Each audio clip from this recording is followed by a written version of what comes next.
آپ صرف اس وقت ناکام ہوتے ہیں جب آپ کوشش کرنا چھوڑ دیتے ہیں۔ اگر اپنے سر پر عزت کا تاج چاہتے ہو تو اپنے غرور کو پاؤں کے نیچے رکھا کرو۔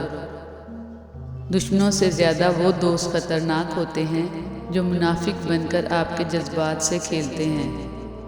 مور کے پاؤں بھی اگر اس کے پروں کی طرح خوبصورت ہوتے تو وہ کبھی زمین پر چلنا پسند نہ کرتا۔ الفاظ سے مارا گیا تھپڑ ہاتھ سے مارے گئے تھپڑ سے زیادہ درد دیتا ہے۔ جب پریشان ہو تو سر مت پکڑو بلکہ سر کو اللہ کے سامنے جھکا دو۔ اہم پیغام: ہر پرندے کے پیچھے پورا ایک خاندان ہوتا ہے۔ شکار کرتے وقت اپنے ایک لقمے کے لیے ان بے زبانوں کا گھر ویران نہیں کرنا چاہیے۔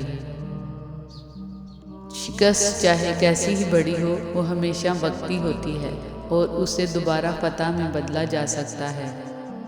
دولت اتنی کمائیں کہ جب آپ بیمار ہوں تو آپ کے بچے ڈاکٹر کو لائیں، وکیل کو نہیں۔ میں نے تعلقات میں معاہدے کرنا چھوڑ دیے ہیں۔ جو جہاں بچھڑنا چاہے، فی امان اللہ۔ لوہا کبھی خراب نہیں ہوتا، وہ ہمیشہ اپنے ہی زنگ سے برباد ہوتا ہے۔ اسی طرح انسان کو کوئی برباد نہیں کر سکتا، اس کی سوچ اور دوسروں سے امیدیں ہی اسے برباد کرتی ہیں۔ کسی کا ساتھ دینا چاہتے ہیں تو کھل کے دیں ورنہ صاف انکار کر دیں۔ درمیانی راستہ منافقت کا ہوتا ہے اور منافق انسان کسی رشتے کے لائق نہیں ہوتا۔ دنیا میں اس طرح زندہ رہو کہ جب تک زندہ رہو لوگ تم سے ملنے کے لیے بے قرار رہیں اور جب مر جاؤ تو تمہاری یاد میں آنسو بہائیں۔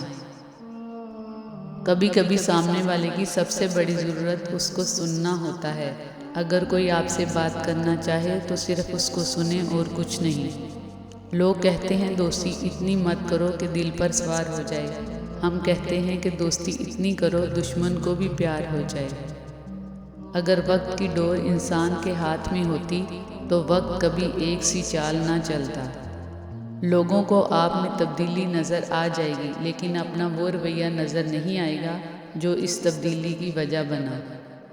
جو ذات رات کو درختوں پر بیٹھے پرندوں کو نیند میں گرنے نہیں دیتی، وہ ذات انسان کو کیسے بے یار و مددگار چھوڑ سکتی ہے۔ رونے سے زندگی گزر نہیں جاتی، لٹک جاتی ہے۔ دنیا کے لباسوں میں سب سے خوبصورت حیا کا لباس ہے۔ زندگی کی ٹھوکر بہت نرالی ہوتی ہے، جب بھی لگتی ہے کسی کی اصلیت دکھا جاتی ہے یا کچھ نہ کچھ سکھا جاتی ہے۔ مغرور آدمی اس پرندے کی طرح ہے جو آسمان کی طرف بلند جتنا ہوتا جاتا ہے لوگوں کی نظروں میں اتنا ہی چھوٹا ہوتا جاتا ہے۔ درخت اپنا پھل خود نہیں کھاتے، دریا خود اپنا پانی نہیں پیتے۔ پتہ ہے کیوں؟ کیونکہ دوسروں کے لیے جینا ہی اصل زندگی ہے۔ آپ اپنے آپ کو سمجھدار سمجھیں مگر دوسروں کو بے وقوف سمجھنے کی سمجھداری سے پرہیز کریں۔ سورج غروب ہونے کے بعد آوازاری نہ کرو ورنہ ستاروں کو بھی کھو دو گے۔ عیاری چھوٹے کمبل کی مانند ہوتی ہے، اس سے سر چھپاؤ گے تو پاؤں ننگے ہو جائیں گے۔ مشکلیں حل ہو جایا کرتی ہیں، راستے بھی نکل آتے ہیں، بس انسان کا یقین مضبوط ہونا چاہیے۔ انسان کو یہ اعتماد اور بھروسہ ضرور ہونا چاہیے کہ اللہ ہے اور اس کے ساتھ ہے اور مشکلیں بھی وہی حل کرے گا۔ بیٹی کی مسکراہٹ ویران گھر کو بھی خوشیوں سے بھر دیتی ہے۔ کوئی دکھ نہ ہو، کوئی غم نہ ہو، کوئی آنکھ کبھی پرنم نہ ہو، کوئی دل کسی کا نہ توڑے، کوئی ساتھ کسی کا نہ چھوڑے۔ بس پیار کی ندیاں بہتی ہوں، کاش کہ دنیا ایسی ہو۔